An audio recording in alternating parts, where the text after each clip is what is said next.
哦，连那个心灵土库布马镇，心灵土库布马镇最早的那个教导者的同一个师傅呢，哦，历史快300年了，278年了。哦，这心灵境内路，翁万松先生，12婆主镇呢，哦，历史比那个12婆解镇还要久呢。哦，12婆解镇也是从心灵传出去的呢，然后麻豆呢也很出名，但历史才70年左右。这个开第12婆主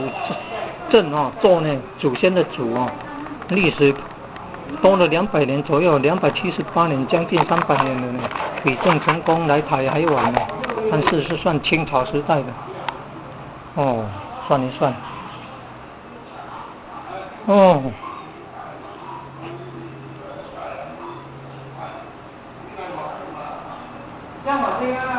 看看会不会是清朝乾隆时期就有在新港国中还有江南药专大学。哦，在